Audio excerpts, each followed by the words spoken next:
ya ga diga munda amma gida a gollun Allah ne da'iman atalmu odi ayyagen بسم الله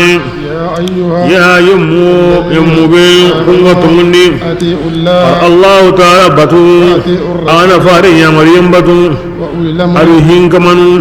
أغسلامين دي جل غند ميسوي في شيء هن دي قركم بينسا غندي كت الله تعالى كتابنا أرو فارنا بركبي أبو مريم تاغندي فارنا تنوغا أسنانغنو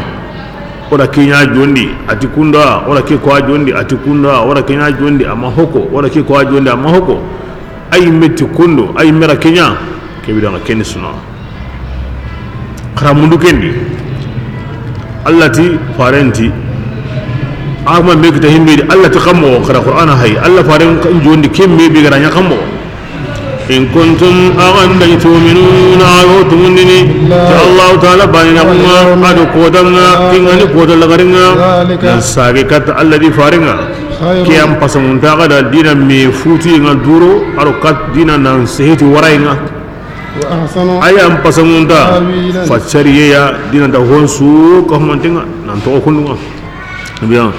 كي دعامي جونكو بيسويا براكبي على هين كمان نسهل لما قلتين تيمو كيتندي إنا هيدون تنغون تيماندي خرخريما أسوا دنغا خرخريما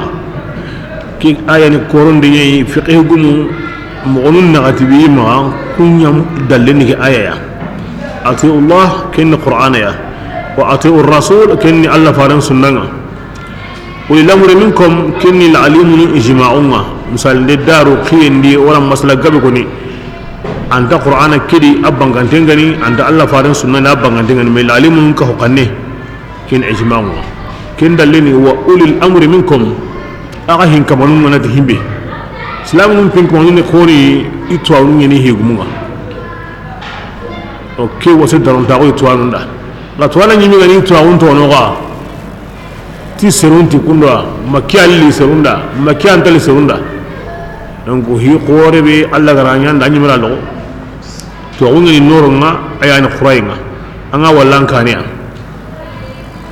anna terabate andu jama wani mi ngali serunga lati himbe kebire la hawla wala quwwa kebire ahanda min sori wa kinni qiyasunga الدار ولا مسألة بانكون أودي كمويهم بديندة آيانتانو بلا كبير كمويهم هل ديندة غير أكنشة منيا غير أكنشة كمويهم غارين كلنا ما هم بيغني يغون دو يغارينا يغون كلنا ما كوني أو أقول لك يا أسرع وانيانا وكبير يغارين كلنا بيغا كوني إلى كمويهم كلنا كنشة كينا كني قياس مثالنا كما كوني لكن صراحة قام مي بيغونو يسوع مبانا بس قياس قهنا أنا رومانتك عندي أكانت أمون كبيني أكلي دكالتي نونو كبيرنا عندي أقول يكبيرنا ولا كين يكمي بيجاونو كبيرا كين ده هم بيجانا بوا أنا بورين تكينا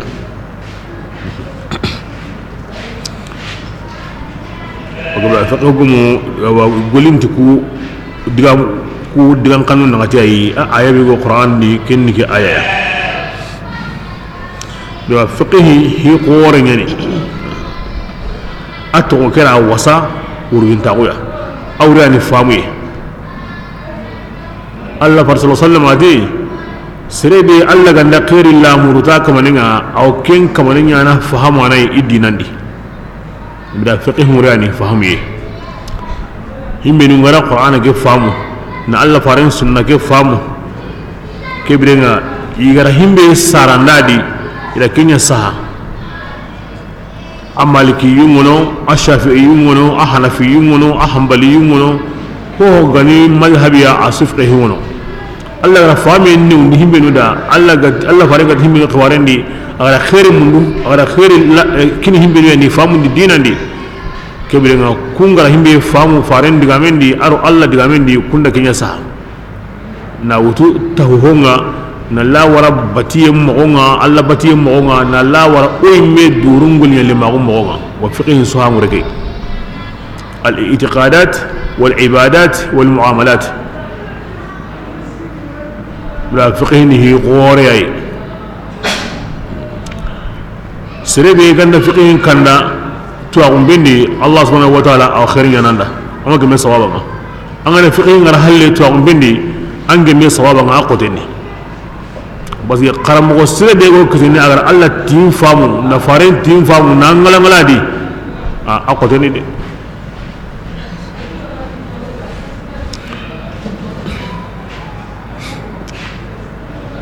bismillah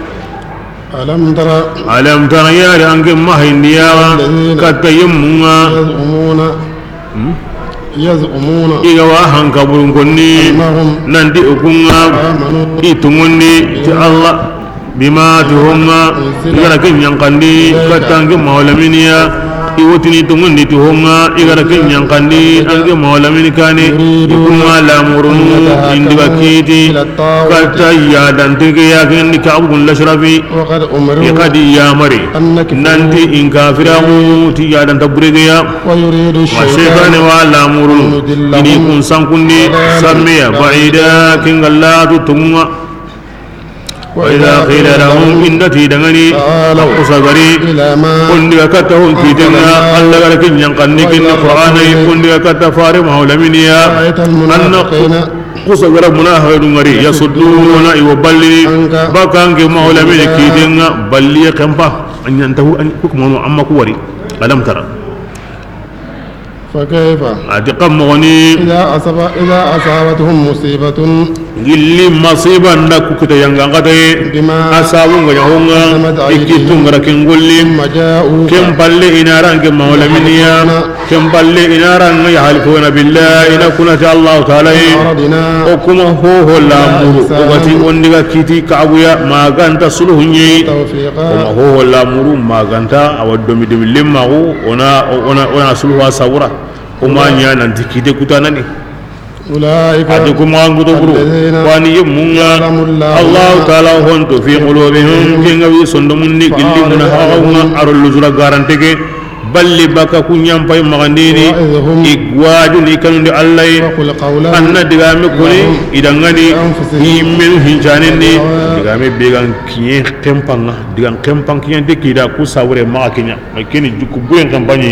كيني لحالا بورين كمپاني كيني منهاغون تاك مجا بورين كمپاني يوغان اتوان بشرو ار يهوديان يغو وهيري يدو مينغا يهوديان دي اوندي كيتي محمد يا بس لما نسابرا يهوديان ناتو يكون كيتانو مو غوري لغانا بشر نا غورين غي باني اقل من توي بكياني تو الحق ما شهدت به العاده كما قالت العرب عرب ندكي موتي تون كان بانغي سرني مكونين غان هيمبي شيران دكين تون كان بانغ kini yahudiya ni Allah faran konne ni islam an konne ni mati islamin da wanda ga kiti Allah faran parce que sa wanda Allah faran no ki hujja kore yahudiyan kamma munaharan di ai wanda ya kata kabu ba kan qawatu kabu aw wanda holli kana urun holli kana Allah haido ken ga awu ya sai zati at-ta'ut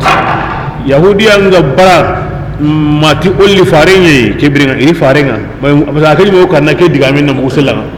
ke kahiri nge do do awai bazatin islamiyya ke to diga ngatinda ile gari iri Allah fa sallallahu alaihi wasallam Allah faranda kiten gudu alunga yahudiya o mi sawgara ko mobe Allah gati farenda karakenya dum Allah farenya yanda dosiya man dikken seringa kenin dinan seringa kenin konninga na alunga dike na ko ndike la ke kota tungunna kahir ke ama yahudiya ke Allah farenti zonga ya ma iga bugu muna haake ahate mo sakama ati onke Umar kay kundu yahudiyan to ndiga yahudiyan te ikiya Umar ya ati ngero ke awa hoju go yoro mena o ke Muhammadu da alluwa ningiya ga amadu ngiti Muhammadu kitinga de ati onke yanga Umar ti munaharinda ahigra ko mobe non daga kin Allah faringa allumu yahudiya nga amma dunge anya ke mo gadiwa ati kunu yani Umar ti daga ni kebiringa kharin dugu yere kundu ngarno ngo baka Umar ro abu ari ka hanyali amagra go munaharin sampanati ka hanga mago kala awoti ni nge kitini kemmo go yadi ay wasere dangani serebe aga bara alla di faren kiti ngina ngina kunduya kala ngira ayaki yanga anga tukeni begun den kembanga na Umar qiri al Faruq to mundu garim bugu meri aw ay menga beni kina yimenyu goy wasana sere angma dungeta ti alla faren kitenga ti alla kitenga nakar ne sabu dangani kini kahira ko ni bas islam o oti هو اسلام غندي معلوم فيه بالضروره اكن تسرنا هله مون هلاون تغني نمبرا كم دي كاهرا كوي nga tumuhe mbara kini kahira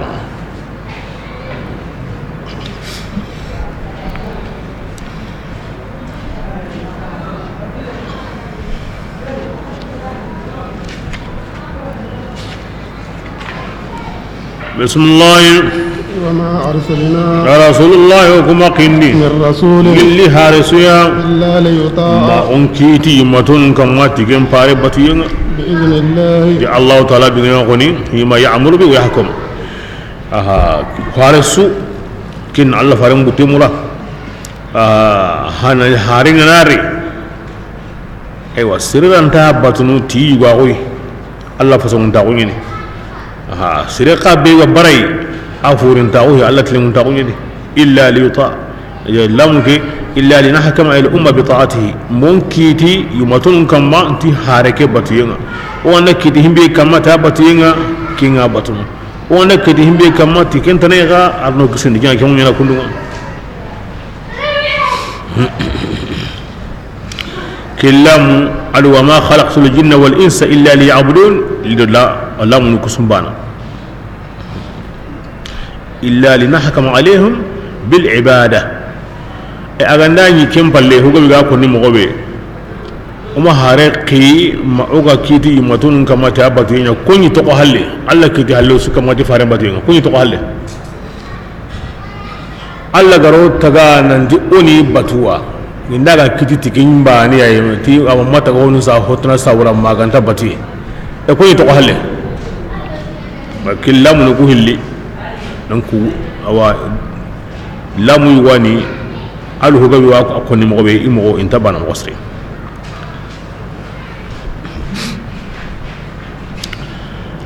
بسم الله ولو أنهم أغني تاوائكما برمبي ظلموا أنفسهم يغريدو تونيا يعني على دون بلاغو تفارنيا مرينا على بيغو مغواكي لكاهراو وهمبي ميغرانيا halisen be gara ko sisa anyugin to garakena ka ari qoro yesu ari bone yesu ari ngari yesu qur'an na watinya ko nas haren ko ni ngum mo yono gina ga kenyana awate ga haren ke ngu ayan tay andaru kamanen bane de ke jukubure mi gande sereberi ay sare be ko ni kebira kenna jukubure sare بسم الله ولو أنهم أغنيكم ولموا أنفسهم بلنبي غريدو تونيا تفارن تنكت لما غنى إغلنا ننتوبي فاستغفروا الله إغن الله قفر جسمندو فارن قنا قفر جسمندي إدغني والله الله يني توابا توب نيا الله يني هنانا يا كذا عظيم جا الله فارن بينن خورا الله مغري نعم أوكي يا كويني كيقول لي نغري ويندي بونيسو أرا كو ما وانيا نانا كاهرنا ماتي إيغاليني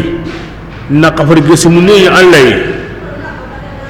أماتي كي يتوبوا زرنا دي واستغفر لهم الرسول الله فارن قال قفر جسمني يعني دغني الله فارن نانتي الله يهيمك لا وجد الله لام للتثبيت وللقسم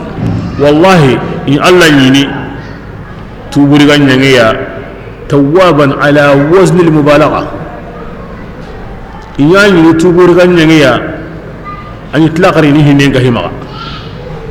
كمان ساوي الله فارنغتي الله يهيما كن سابو بس حقه الله جونغين تيمو kutana suka mondenga Allah haqqi ado faran paqe ko aya wa ko inu ya ado kummi gabu nan disre makni Allah hina ma fare comme sugati Allah faren taqim baka ibati mo gondi ishem mo gondi ugolle mo gondi salama gondi taqin tano Allah faren taqin tabakadi mbati mo gondi na ko Allah faren daronta nimbati nya Allah faren daronta on tadi nin sehem ko Allah faren daronta on tadi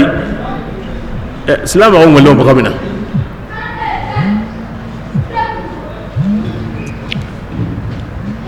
ken golli bure ni humranya Allah ri saren ko wa har sake yani ko me ko be ngana golli nya ga bono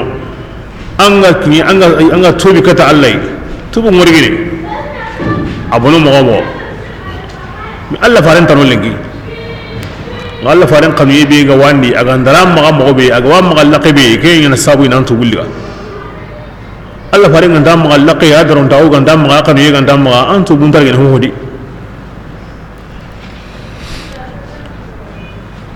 Allah da hisukin Allah faringa komi gara hubut komi ga do baga ke ngabane kebiri an ke waran bono salama kondi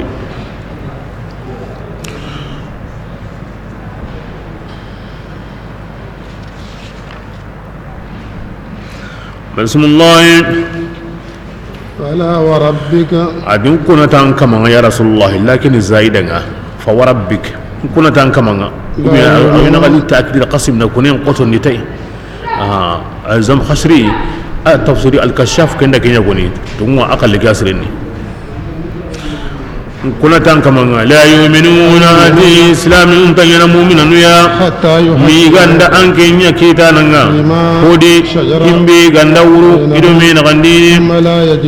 كم بالي إما أن ينكر اللي غيسوني يدودي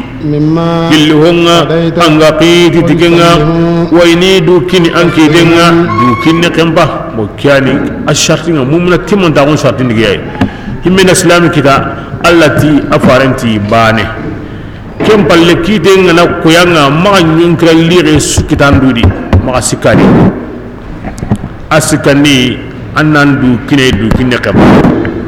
كي تسو بسكوا من السلام ما أكمل لونا ما اللي كبرنا أنان كيتي الله تيجا هنا أكمل لونا ما اللي قادي تسليم من منيا نقولي nanti ya hongon dinga de ngangi dak mananya ay anganya na igati aya kalena ma asagai igati anya ngabana kenya anganya na kini taslimu o kiga na tim islami be ma kebrenga kitem bangi kebrenga anya mu'minai nga amma kiti allah amanya mu'minai man kiti allah nga kitem mallu nga an sikadi haranga danya amanya mu'minai man kiti Allah amma sika den kan ko danya na amma ya mu'mini mi siki suka timeya bismillah walau anna aganni ogutunganga oganna kuya wajibin diri ikun kamma nanti qara'a du kari maqabuhu akanundi ko gara kimmi ngajibi ala bani israil itubun sharti bidenu habugo akan digaru gundenga bire nyugunu kharaga du kari bire nyuguna golli buri nyangana bari yimenna ken kari o ganna ketu qote me walla ikama ma faalu aw imanya illa qalil aka dajama tuguna ne aw gilluya nga otida khafari gesi munde nya alla maga annan di farena nya hamma wala sima kenne wude indi alla kama kuma be qata bismillah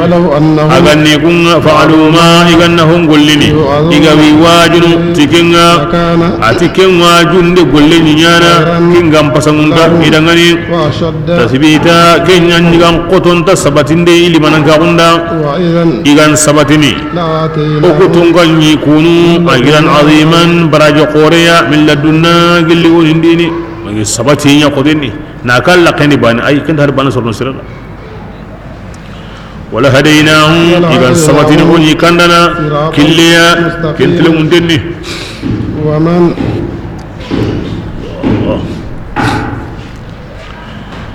عظيم الله فارن صحبانو كم بنتيا sahaba ñuguñino allah fare ñaxe ñi campina di bire o biraganda wari awa komana allah faren ta daga ati hulani ati an ken nan xamoxo mani wanga ati xamo ati kota su ñaxamo campinandi ati allah fare ati hoho man naxa sinkeya dunampindi duna suti mantengi maxa ho hammintindi xa wan sahan xana timmantini nkanki gana simme o ganda kara haro sular arjanna anki nga wonno kube aro kuga wonno kube intabana ngo simmine an khirebe ga willigana ndarna ngari khari kenni ngandaro wanga maro yimega ngadi hewli kenni golle ngo simmine kenye ken khirendo ken pamindo ken kumpa kenni man kumane Allah fare adib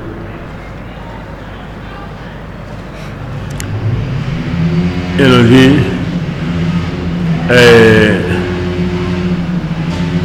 dina Allah bar sallama na ya maryam batu kenna kanega me ken bane hede mangara jatin hana kanwa agati himbe inda kenya ngayi me duran kanu yentindi ange ma jobana jangonan kiye agati himbe nga suka mandinya na agati na himbe to kono nga su to kono ngayi me jatin duran kanu yentindi na duran kanu anke ma jopa yeme na jangonan diga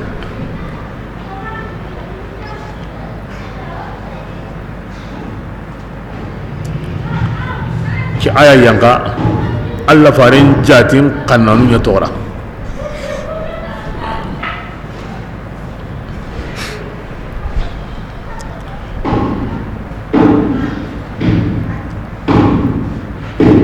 hillo yani na jatin kanu amma gollinya anta wasorono kom kenyi ay mesri gondi sullema Allah farin ga gasini ima kayma ya mare ke bari wakken no kahana na ya mariyen su da bai ay be jatin kala na so amana mangara yi me jatike ya kanu nan gaw ay mariyen da bare kin Allah baran kanu ni Allah da ayoyin gandi ati wa man yimmi yuti Allah kin ganda Allah batu ado fare ya mariyen di ati ke yemme ken wo kabba yemmunga Allah taala ga nemandi kun kamma billi annabi yemmunga ado siddiqinunga ado shahirin burunga ado Allah ko mosirunga ati ku yemmuso rafiqan aw talalmayde zalika adi nan ka hukku ko mosiruya al fadlu keni fasan dawni billi Allah taala aw asati allai aliman aw atwanide la garahim bi himbi gan qaba Allah watu wala yunabbi'uka mithlu khabir ibrahi allati ana famu nani Allah bayna gunga maga awdo faren ya maryam bate kebiren akendi mesu Allah gan neman himbe nu kamma annabi nyimmu ashuhada sirasiru kebiren an kapakun wasiddiqin siddiqin koy annabi nyimmu ngana wasamunto woni kunda as-siddiqiyya martaban yugo qawno awwala on kamundi anta an woni ma on baka ken kanu killay kebiyanti am awa am qura aya rennan qura asunu men yurbe alla faren qirin tarnariga annabi nyimmu ndo to farun sukutu ko mosiren su ko monde e qirin tariga agan lallu ke kamaninda wakati ina Allah farin ngari aljanna awa walli in masala da bate aw masalan da bate min ghayri mushaqqatin wala intiqalin qutu intari akenda baki plasini Allah fanda baki plasini kenta yang kana akenta sigene na qutu intari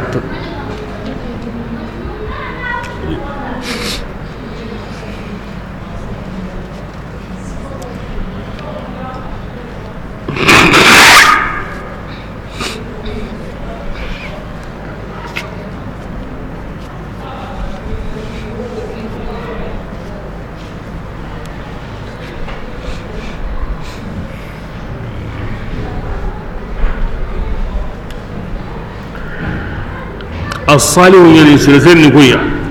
سلسلة يعني القائم بحق الله بحقوق الله وحقوق عباده سلسلة يقول سكت الله حقنا سكت الله كم بقنا كينيا تغني تي الله كم مسرع kita komun bangen tali Allah magade ngas kita Allah kaya mo am pami ganda komun pakandi anta qilli Allah magati sere abadan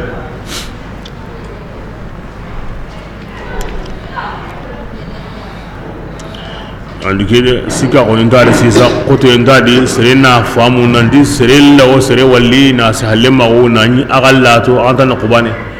ngol koto ndade kende garati Allah faram barkan sallallahu alaihi wasallam gannin ko sau kesuya allati wanyana arjanna dunge ago me wure me kamma kentar ne ago me walli afamu yan qodeni aw hakaram balle ngabar alla gati wanyana isagaira famu da barajan kita me oku lengi alla rabundi qurayni oku mira wari ko aya ngorna ko mo be li kulli naba'in mustaqarrun khibara suka ko alla maga qur'ana di aswarni sabati orna suwar o ya nga duna kriyede on illa samni kebe ya anu rasamenga no ya li kulli nab'in mustaqarrun asuta ko jom warni bangi o asu walli o famunu asikan tagarno sila sura khadi nga daiman alla gana himbi qata ken qatade alla ko mo qatan de ken da dugene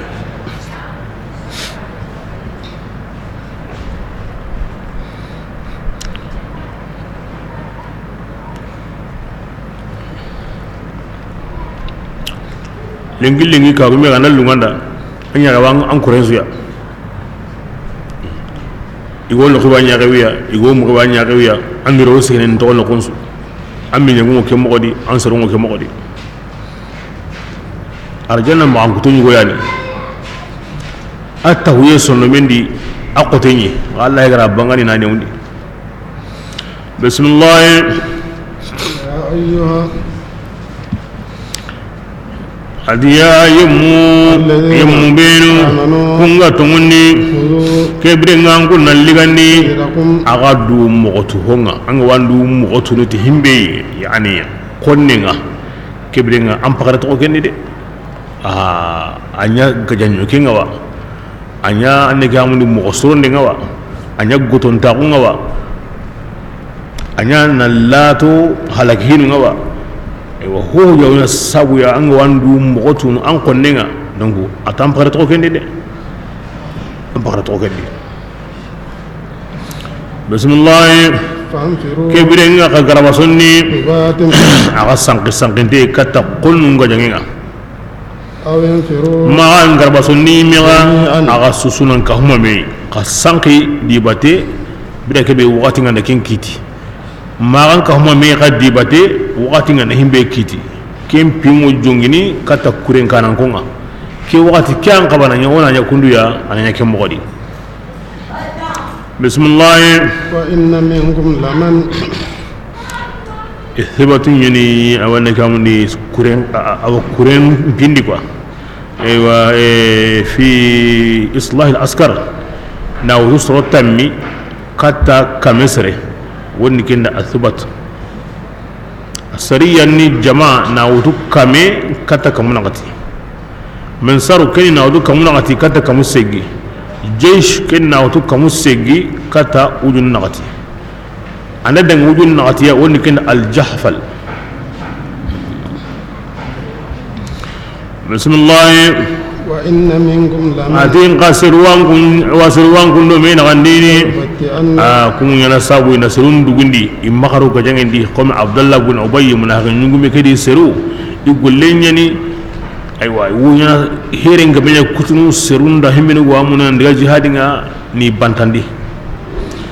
wa ina sabatikum musiba gilli musiban da kita kuringa la yaqulanna serun karagadi aga qose migati كأن لم يكن مودة أن تقومي قني سميا أو أن كن غنيني أدو يكون غنيني قد أنعم الله إناتي الله تعالى نيماني أو أنجي كمني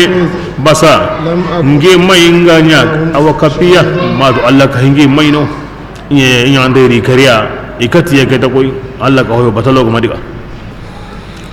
بسم الله أصابكم فضل ما كيدا ووسين داغا كتا الله أيوة أو قل الله قال أو أكنتي يا ليتني إن دانا تسا كنت معهم حرين يعني كبيا فأفوز نتقي كتا تقيا يقورن غني عظيم يا الله كين الله قتي أقول نيني أبو قلنا هيرا بانغندو دغني ay serebe mo onta yi diga kiliban dai aga na koya batola ngama diga mato Allah ka hinga aga dalu hari ngani da turin dinan tai hora onta di juku sirenta di o muna harin sokundo idina ni mani idina ni guren baane yayi idina ni guren baane aron waranta wani i me ma brengo himbedi na brengo kitana di kimbana ne dina كيمو الله سوريدي وا أو فارن سوريدي وا أو تغلمون توروندي وا أو جكبرو دي همين تاري كيمو راهن جكوي بسم الله فليقاتل كيبين أتي يمون نانجا الله تعالى دينا مريني أكون لهم غرنتا أمبراون كندي بيغني تلا غرنتا أو نيمان بالينا أتي يمي بي كينغا غجا الله تعالى دينا مريني إهاي غرا كمان كرينا شيداغو ما أرقل يمقلمو غواجبي ونا كين كمانينكو براجيا كين قورنغاني سرسو مدغا جهادنا أسلنا إما النصر وإما الشهادة أكمل أنتو غادي خير كمبا بونين سنيمي أكتا ولا نكتا قنواناري بسم الله وما لكم من أنكم دغاني أنت غجنا الله تعالى دينا مرغيني أنت غجنا أيوا الله أنتم كان كسي من ديني باللي يقسما أر يغلن قسما أر لمن تغنانما كل يوم يعني ومكة أيوا كاهر لو إدو كلينغا يي تورو يي سغنياني دي يقسمكو يقسنغالي وهو غني سيغا هو هدا كنسو ورو كيتا باكا مكا اتوكو كونتونتوني لا هوندو وومباني اي وندا يغري عبد الله بن عباس وتني كدي ما كين كوتانا يكوني كندو ادي اخي فضل الله تي منا هارون تامونا غانديغا يبونين بايكي كنا او بيغا ويد اراي wonne ko dangane كبرنا من نعجن تانيانا أصول لغاي كبرنا الحس أنصر منو يوقسن يعني يارن قسن يعني لمن يعني إلو أنتم إلو باتين نغاي إلو الله فارنا هذا ما لكون كسنين يبوني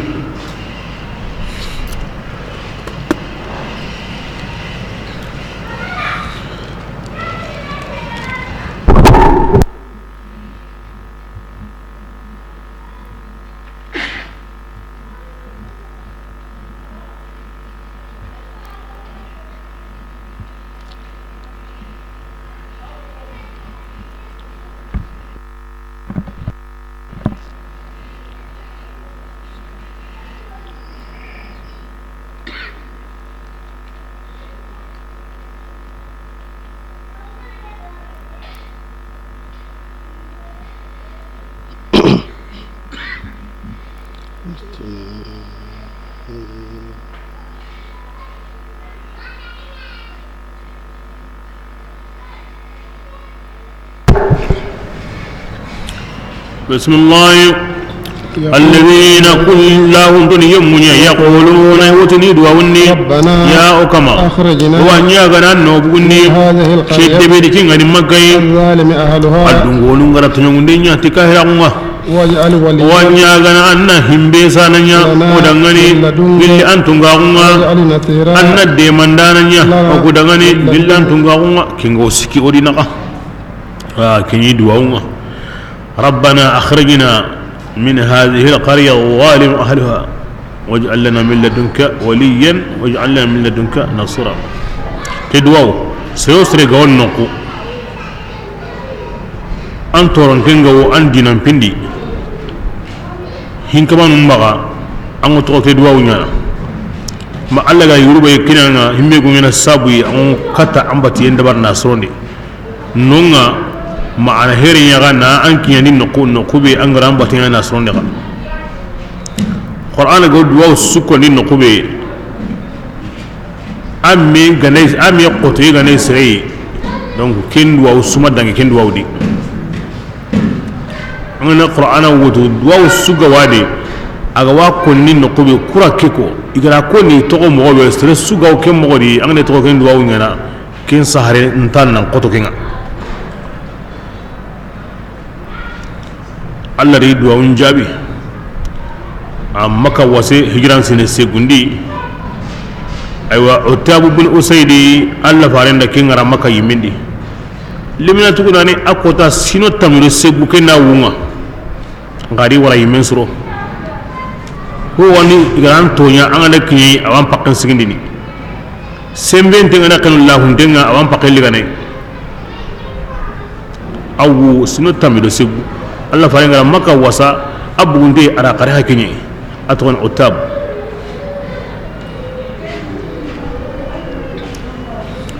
بسم الله الذين يؤمنون آمنوا كنتمني يوقجنا الله تعالى دينا وفي سبيل الله الذين الله تعالى دينا مربيني يؤمنون كنت كافرا كنتمجنا شيطان قد دينا مربيني فقاتلوا كبرنا أيوة يا سلامين أن كنا نجا شيطان بيسامنا قراتو شيطان دبرنا أو أماغري لا الله تنغني دي كبيرا أكو الله ديمنا كو شيطان ديمنا كبيرا قرا شيطان ديمنا نجا أدي جمال الله تني أرانتسكي الله دي جمال كان بسم الله ألم ترى يا رانك ما هنديا كات يمنا قيل لهم إيجات كندغني كفوا أيديكم قراءة تنتجي قراء كاهر ننتظن بلا كبي أنك هم دعوايا كاهر مكمل أطور الله فاري أو صحابة نيواني عبد الرحمن بن عوف وادي مقداد بن الأسود وادي السعد وادي بن أبي وقاص قدام بن مظعون أيوة إني مكة وكاهر ننتظن وتنون ننقبه الله وتن دا قصبري خريطونو أمبون تانيري هو آياي يوتن إيه وانا كوتا دكو كوتا بي الله وتن وكودا وي منا غاجا هنتو كم ودي ما الله فارنغ وبغام بغانا gajangi nyamar yelli ko ayar benu gari sisa kella gari ikun suno dina kari ngamuna hagaw hede ay amma hinna yanqalibu yaqore sundo menga wal wona wugabe kita Allah batiyendi dunadi do Allah faram bate kinyen muna hagaw gande Allah ni begun anya ande munahiqun qalli ara kumbegu ku qalli ara kwa nandi hinu hilli bega waga maga umbre wala wugabe kitaro Allah faram bate donc ki am pasukinga ara hoste nya koya ami qalli ke begu kinga ko ni e qalli kama yime gure kama islam umpi nya yime kin hi khori adi mo se anda kinya mani sabura yimme sire gandai aro yimme bure gandai kesun digambala wonye ara ku digambala won begu ku digambala wo ara kilisiren ko yiya ama be kinya sawuni aya ngari na kilisiren ko yiya iganyi gara himbe simma tikenya sireni ibugu gande ku be ga kosiza konti tu ga jallanga iri na garan sidi na jihadinya ko Allah gara mundi maga mo be beswa to kuni yusagunyi wannan sirrin ne bismillah ولم ترى أنك ما هنديا وإلى الذين كتيموا إغتي دغني قراغك تنتيدي بك كاهر مغا خريطونو وأقيموا إذا الصلاة كم بقتي قصلت أغنى دومندي وآتوا أغنى الزكاة جاكانكني فلما جهاد من يفرعينا غبر أمي كتب إغرى القتال جهاد كاهر جهاد رجم فرداني إكما أن الجماني يمودي إيو كان كافر غجانا خشية الله وإكان مغمي على ينغان قتينا وأشد ما نتي إكاهر كنين ننقضو أو دين الله قلني وقالوا awa joten sabura kallenga yitini ربنا ya okama لما mani sabu dangani angara gajen ngajibinde okama لولا أخرتنا anganna odugundini gadda wucinniya haragan talado an siki honne قل agi dangani ya rasulullah ikuna dagamenga kinni hotuguna naide angamanyi madi su awnyi minandi la gara dagamenga kenya na yemmen dangani ittama kinga kanu alla yangan qatainga na kutayin tono dunadi kimna la gara kallemo kedda kenta nyimine anta gilli ولا تظلمون تبرنga inta to ngena la gara na huwa gollenga fatila tabarqut ngari ligande mu'miya ibra khara jihadinya jihadin diga inta sere kalli nan to kandiqa kenta kalindangi nanga jihadin bangin sulli imma nasr wa imma shahada annan ka taqonninga mangala to gono anna shahidin pure ira ketu na kemu ira tu himbe gaji kum maja ken siramai ira Allah khallake da bari bismillah أينما تكونوا agan qusu يدرككم makalli ngara qallingi ولو كنتم haragan danyi بروج aga o aywa munyinanu nyadi مشيدة murugun dengani kimida kama kanu kallinga وإن تصبهم حسنة aha munyinanu ni gannin ko ngana dibinde wari deben tanga mo nyani na kobinu nyana kori mamaron dikaranga kebirenga ken kobi anganda kingina kori aywa kurilema arawnyana ken kabana ken tarno sire karno nga sire ngo kirana kala debegir sudo wini kala debegiri aha kebirenga alla dangol no khol aya sankan so yaw ango kumme no rew ango greka mo ango yiten kumere ango jido ango no khol kallege ko tangana ki aw watinga ki la mahalata aw nyana diga intan kalli ta ga tan to kalleni watinya ma kitaban muajjalan bismillah وإن تصبهم حسنة adi yahudiyanu hosre gani kita madina يقولوا inati hadhihi ke hosre من عند الله ki allah وإن تصبهم aha سيئة okulu ken qaba hubure gandi kita kan korolli balawli watulli debendi inati hadhihi kim masiba من عندك ki muhammadu awatire mburun tawni illa gari debeke o ma khairi kita waten gabo kabaren gabo tampiyen gabo na khairi ngare debendi ha okulu ken qaba subhanallah yani awgilli alla fara qonninga alla fara qonnagunga konsu Allah faran kallenga di ho gan ho bure kiyon kalamu saka Allah faran ho gan ho suri Allah faran takan takan di ma bismillah قل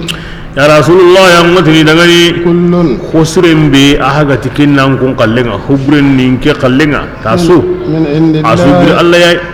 فما لهؤلاء ngeti manna ku yahudiya nu dangani la yakaduna harin tatintono yafqahuna haditha igo digame famunu manni yadi inta digame me famunu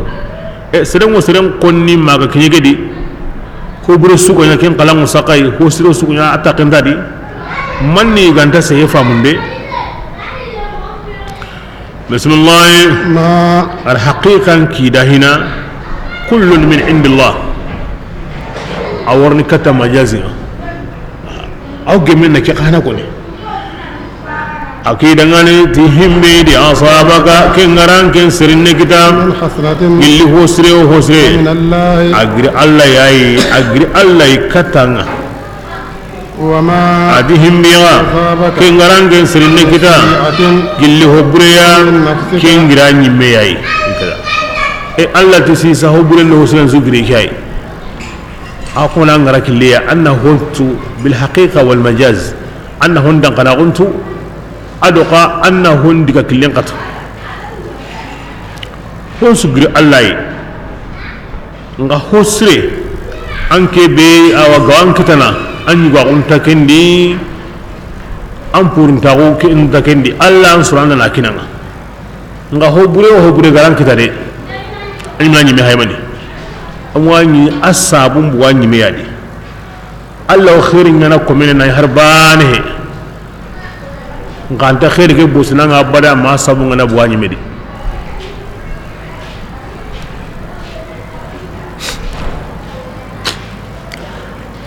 wala in shakartum la azidannakum aganda khair be nyanda an naru ni du Allah ro rakinga tiwanjidin inna Allah la yughayyiru ma biqawmin hatta yughayyiru ma bi anfusihim iganda khair be nyako meda inta ila bada ma anyi meganda mo onyila kim pakatinga kibida asabum buanyar abu gor kibida iwa kinanga nani kondisi harbana he inda kinanga ka iga mo be kandanga nanya kunu ganai ina hokka payata nganga nda hubbu wa mo nga angara Allah halanyila kebrenga ikana yo kalengila bokabe aya ko kinya manana khairi mubil Allah wa kinanga harbane ngabule ngaranga tasu anyime tundi anda huyuwa nya kenya sabu agarankita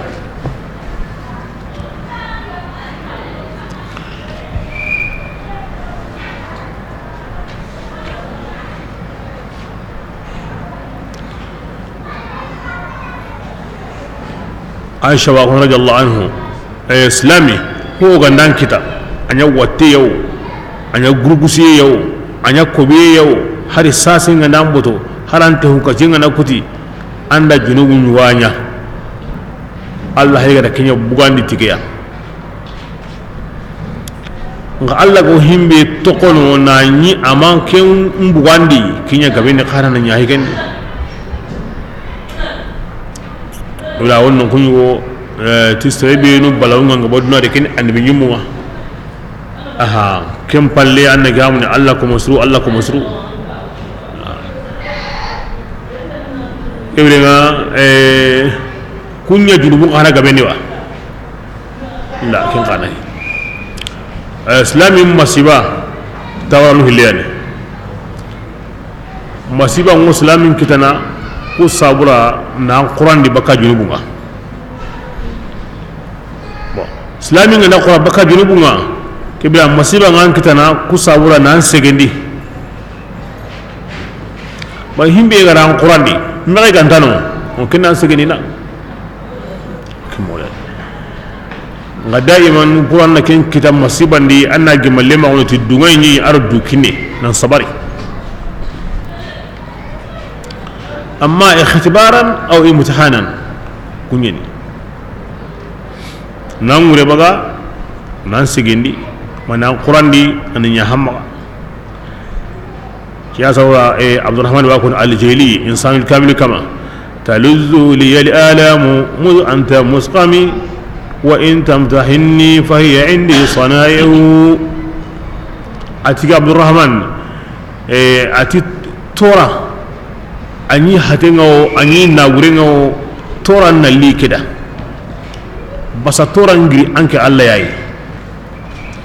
anga ninge jarabitu qoto yinga Allah nge ma anka manan surinda basa o ko manan Qur'an di baka junubu nga andani junubu yimentano o ko manan segendi ini masiba njonko ye Allah ko minga anga na rigati Allah ina war Allah kama awan kinyana no ko ambati yelan tan kinyana no Allah dabbati sunyana himbe garo an Allah no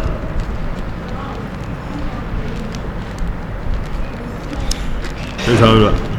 ayra kinya kanya ko da ku ga muhilidi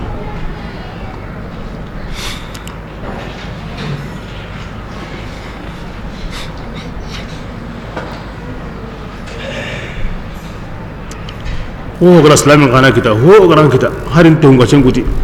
asuna ho bakan dirbuye bismillah أرسلناك رسولا adi odan ke mamu lamini qi hariya katasirunga awase ti Allah taala shahidan shedai am parina on kamma ngadi kona shedan nan tan almimiya anni fariya ti Allah ni shedan kinga se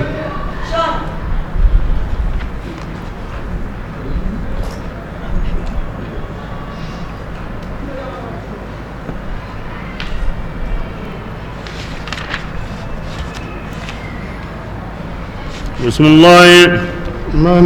adi yemme be يطع الرسول kinganda farin batu فقد أطاع الله kim paygal Allah batu de ومن yemme be تولى anda halla ko baka farin batu yinga أرسلناك ke buinga o man kenqi alaihim kum balla ko yanu kamma nantanni tangade kinna magam pami himbe ko ga tokki dangem bati Allah fare faqad dan kana ko ma kengudo Allah bate himbe ndi halle ko yangenga kebirenga kenna ma fala yuhammanna kenna magam pamindi fa Allah ra qata Allah kana ko me be qata Allah fare am pami bu ke maga ke sunna Allah sallallahu alaihi wasallam na butumura nanti a besu aken jongi demo ason me besu to ngondiya ku ayano worinna kada himbe ko ni go dangem bate Allah fare ko Allah bate himbe na halla koy kebirenga maga tamu hammini kenga oran khiya annan gongondi annan nyagalindi annan kinyani ndenya umati annan tangandi maga igollu kun Allah maga kebirenga Allah la mani bosi Allah farenga Allah faran ko ne wo ke aya wuzunu fama arsalnaka alayhim hafizan ayan jopa amal serebe gan Allah batu ken dangin batu de ara ko ko ni mo gore baliya daron ta ko kempang ko ni mo nyen kenga kanu yen kempang ko ni mo nyen kenga kala ga on kempang ko ni mo nyen kenga wa man yuti ar-rasul faqad ta Allah wa anta laksimi wa man ata Allah qad ata ar-rasul abadan an ta ngoro Allah bate anta faren bate anta kine ma nga to bido faren bate amu kina Allah banga to kilo fare mbate anti Allah bade anti Allah fare anti annabiyimu anti qifaru anti kitabu nga ondangi fare nga kata Allah kilem banga ne kiyamo be gonu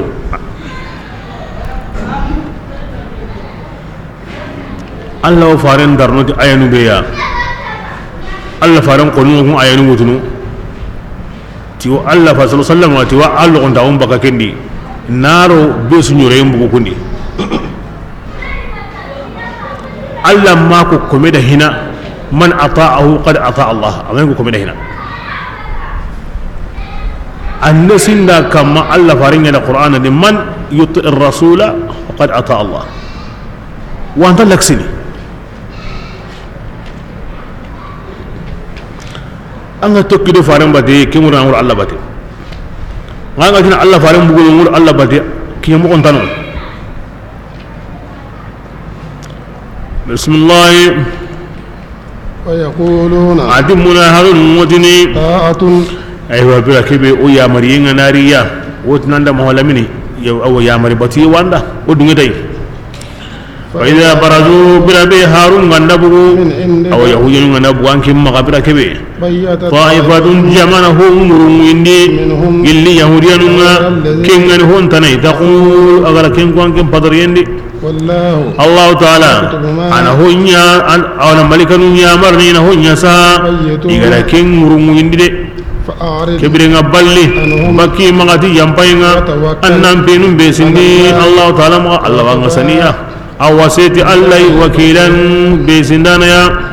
afala كتيو انت قرآن تغسناوا ولو كان انت قرآن تغسناوا ان قرآن هينا قرآن مناكدي بالبصر والبصيرة والتدبر والتذكر نا هاي تانيا غينا مغسرين نانسون لمين الرجا نا أكوني مغمبي انت كينيا ناوا كيف ورني انت كينيا نا كمي غني كينيا نا انت الله فارم كوني anga darno anda balla ya mariyenga akuna ke ko la yahudiyanu qur'ano yankani jondi kemme nyaw ko ni Allah fare nyi matunun kada lalim burube nu gawri qur'ana wi kitini wurondo kiye Allah fare ko na ungidi Allah fare din sumba na kengini akidanga kenni hakarlanga aduran daron ta kunta aduran kanuyenta kebe ga koni kun yahudiyan da kemme bani yawo konni yumatun gal alim buruna afala yatadabbaruna alquran bismillah walau kana qur'ana ganyana aga giri Allah tanai inyi sori yini qur'ana de ken ga bengande adiga munyi me sori ne yi me hirini asunu mo nyi bonno angana qur'ana hay asuni mo adiga mum me wutu mo diga min sukka humande ari gaboy asuni diga mbare nye mana be ga way suni mo be ga way tempankiye mo be ga wadi arabun kanende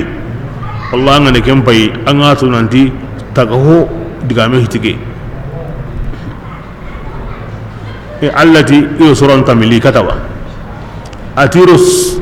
awa sikulli ikatawa sura bane ikata imakata ati har aya bane katawa imakata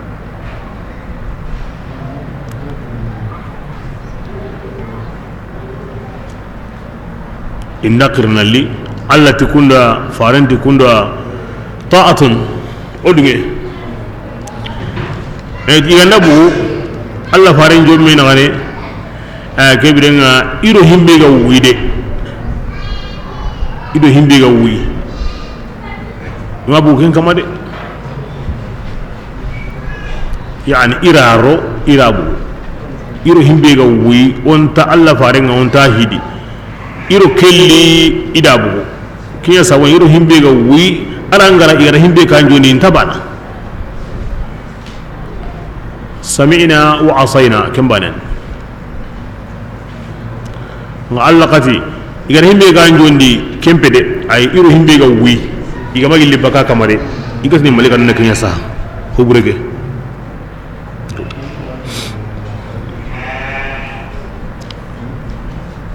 dango sere an mo ko seru an tam ko Allah de Allah to be son domento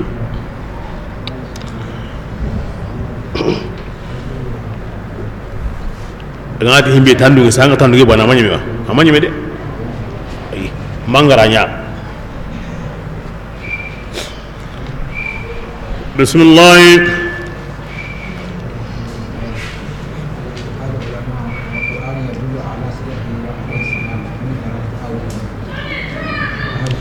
lalimun ti qur'ana aw kandan dini ala sidqihi kiwtu ne alla farin tunya kama sallam qur'ana wo alla farin tun ta kun ko ino yimo gonu siki ahaduha itirad alfazihi fi alfasaha hana qur'ana aw an gamundi alla fuzunun ga wo mobe arabun kannin ngalangala yendi وثانيا اشتماله على الإخبار عن العيوب أهل سكيلان بيغا كوينو يا كينغي القرآن هي مغنتو بينو غوادي أغوو خبار نكينغا واتو نتغنين تكينغا أغير الله والثالث سلامته من الاختلاف أسكنين باي قرآن كسنتنغو سوري سنتادي وسبب سلامته منه على ما ذهب إليه أكثر المتكلمين على سلام وسبب سلامته منهم على ما ذهب إليه أكثر المتكلمين أكسي سابو كيا سهان بقبيغا ديارو همبي كين سابو أن القرآن كتاب كبير مشتمل على أنواع كثيرة قرآن كتاب قوريا نوني قبي وانغوندي من العلوم قلت واغنوا فلو كان ذلك من عند غير الله لوقع فيه أنواع من الكلمات المتناقضة كبيرين أننا هاي توانو مكتو الله يا ديامي غاهي توانو نبيغا وادي جندي سريني غاتينا كدبري أنيا نيني مي سوغين غابين غادي ديامون غابين غادي كلمانون غابون غادي همينو غانتا كباسري ميتاتي لأن الكتاب الكبير الطويل لا ينفق عن ذلك بس لالي من سواتو كتابي داري قوري nantan kisi kem mo ndambe ya أقتني ولما لم يوجد فيه ذلك علمنا أنه ليس من عند غير الله بلا كبي أري دروين دي قوري وكما مسوقي ياري كوني موندي ما أيوا لا توي والحرف ندو مينغا ما ندو مينغا وراتو تيجي تيجي كين الله كتابين وإنما هو وحي أوحى إليه عليه السلام كتابين كم وحي يعني الله سبحانه وتعالى فارنا كتيكم قورينا مهلمين عليه الصلاة والسلام بواسطة جبريل أيوة كونا الله فارن دو الله نغا كني سيدنا جبريل يكني نغام بونغا فمن أطاعه فيه فقد أطاع الله كبرنا سيبين تكيدو فارن باتي قرآن كري كبرنا أن تكيدو الله باتي والإطاعة سبب لنيل المطالب الدنيوية والأخروية كبرنا ننتكيدو الله فارن باتي كني ساباي نمراد كتا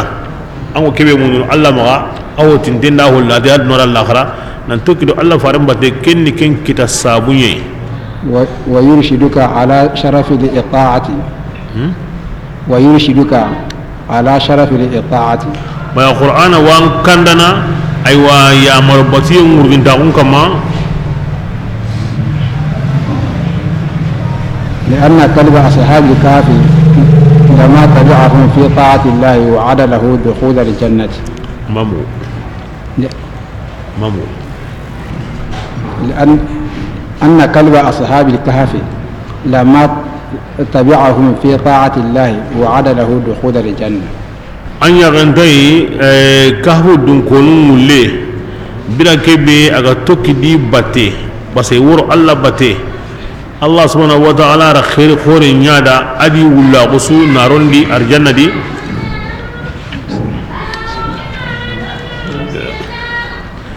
ani ken wureni an gana kande sabun ko ni bato kebire au kande kitana kande sabu an tokki do kembate kebire nga awa unya sabu an hosle kitana kande sabu ma dengan Allah farandi Arman nuda Bismillah وإذا جاءهم أمر gilli ay way wagon munafiqun la yakun hasa adi hindari munafiqun wa Allah faringa na salibinu warra kurenga aywa ikbaringa nari aganyam mobe min alamuni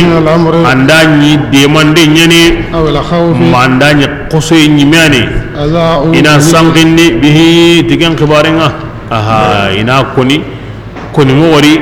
himbe asrihi بسم الله ولو ردوه التي كان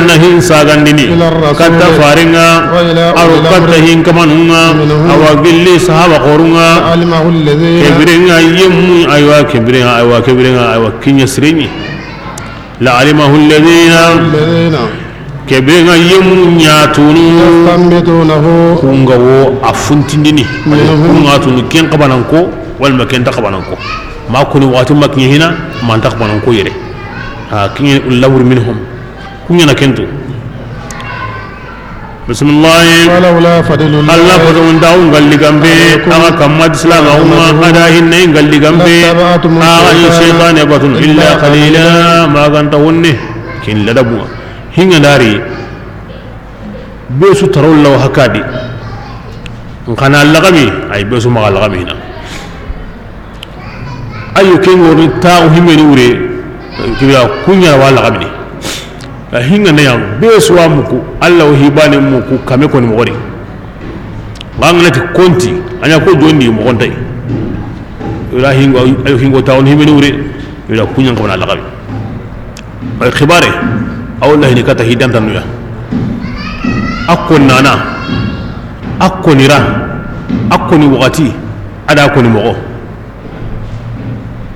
kun na tiga na me kita khiwarendi kibira ke khiwaro timene kinga na himbe nya kinya kinga di himbe manya kinga na manya nga hora ko be su ma himbe ga landa nga konni mo be ga landa nga konni ke mo di la la mo ni madi kinga ime hurriya ta'bir illa galinda mo be nga konni nga simana mo be nga konni kembe hinka banu yana wa ulil amri minkum kempi kamanun wono Allah farsa sallam ke wakati madina himbe ga nan yabane munahanu ngana mu ina sanki mo be galle da hostre da hobure aywa islamillahu do be ga no aywa ina mo bonondi kunda na kun solo mun yilla na kun pakaran su bonondi ati kama ya kundu ga kini mun haawuni kara tokol Allah farin yimi ga na ko kinna ko nasiri awa ko ni wakatin tu awa ko ni mugontu awa ko ni rantu hin kaman sahaba ko waye sire gumu ibra kun hana wono abubakar wono umar wono kundi menu kunya watu ken gawalan ko ni hina parce que qiwaran suma kite hina ko ngana ya bana so muki nganga ina suma nyebe hina ko yo nyange na kembu nga matime ange mbo mu digende ho sire ga la ho bure nga mo ho bure nga ga la ho sire nga asuka na timya ga worno no ko be taga na kundu ko ngana himbe kadi o kinyani donc islaminu ho gawono ko kurmantano qur'ana ni udsturuye conséquence be go mo qur'ani yayi ago wala kilebe kama ho suka mandinde ma faratna fi kitabi min shay qur'ana ma ho to ada kinga makata ya umar ta mo gonsu aboti misensu arasudi kibaro kana gri ta wan taron palle agan ta qorne himbe nu halle ta kana kundu ne himbe kanda kena hunjenga wa okutunga oho ndasa lagabe no rakela ina ko nani o mo kunga ma ko makato duro wala ko ni bo trin kanda nun kahanam ma o se hukuriga ina kama ndu ko mun ne himbe ko ni watu be kento ma kal on siri kurna na hin kama ndu o ga makata kenga jukulo a usawura ke be nga trin kanda nan ma ko trin kade ina hin kama ndu hona himbe ko tabe watu be kento ma ayanga sahabanu yadi ngairan kambe mo khirni makkata waqti be bismillah فقاتل يا رسول الله يانجن نغجا الله تعالى كلني لا تكلف ما هو كلفي ما نيميادي اني كون اندا كن سيدكم الله غرا كان مومي اني مي كون يا هنا ني مما ما حمتيا idigawo angen nandiga ima digawo angen nandiga haram bane gandai fa innaka maw'udun bin nasr ngi Allah da nyinan kinanga konnin takatananga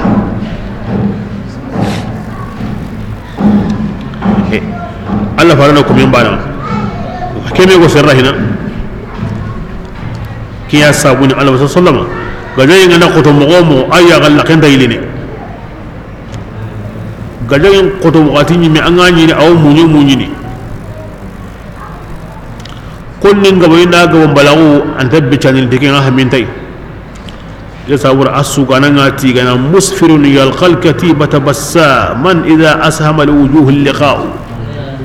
tike mawduhu Allah fare ayya gallaqin kullingini abbano jama qoren gemallim magunani aw munyu akin ngani ni konnun gemallim magunda kutunya gallaqin yilla